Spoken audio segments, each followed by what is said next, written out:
Hi everyone. So I hope this is working and you can hear me. I'm live now in Switzerland. It's about lunchtime, 11:45.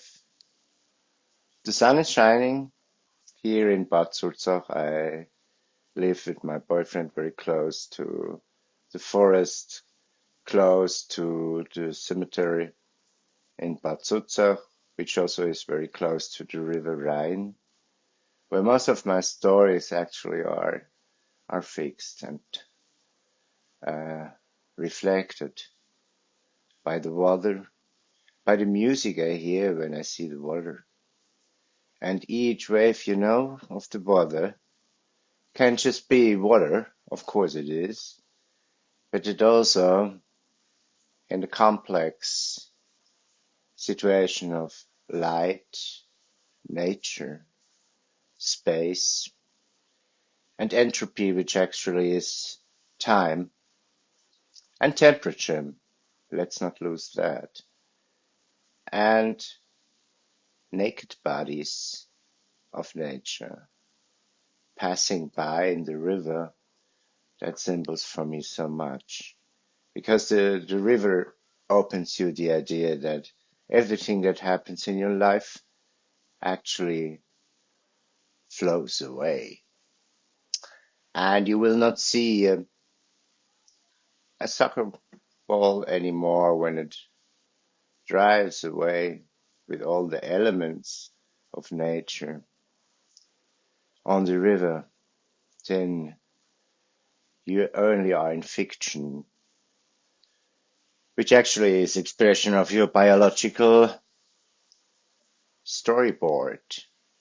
You see what you are, and all this kind of reflection you have, in this topic when you like to express what you have seen, the voices you heard in your life, the experiences of power and violence, but also love.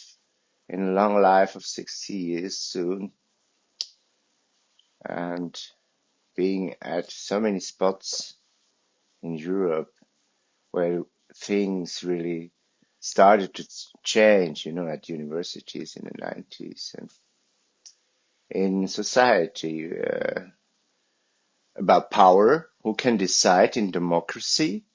Hello.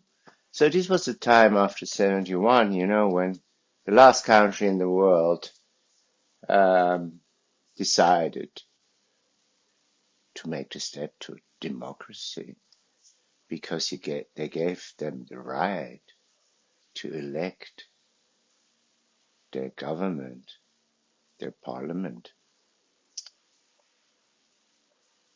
together with the man.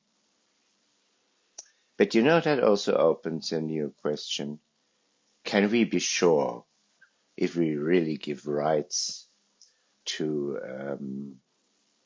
all the people that are able to express their rights and to elect, for example, or to be elected, and to be with all, not only human rights, but also rights of, for example, Swiss person, of a or German person in Germany. So that means that people who live in, I live in Switzerland, so I talk about Switzerland. I live in Switzerland, and everyone that lives here and can make a business, can take care of his family and himself, should have the right to be elected and to elect our parliament and government. I think that's a very important step. And it doesn't depend on age. I know people who are much more able to elect the right guy who are 10 years old or 11. And then people who are the most stupid people you should never let elect anyone that can have any age you can imagine. So let's not be stupid about who should have the rights to decide what is happening in our society. So this was the first live blog. So you see in which direction I'm going to talk now. Um, I'm going to do more, but it's getting hot now in this room. Temperature is too high, too much entropy, and where there's too much entropy, the demons come. So I escape to the terrace. Have a wonderful time. Never stop dreaming, and be critic what you think and see. With love, Nikolai.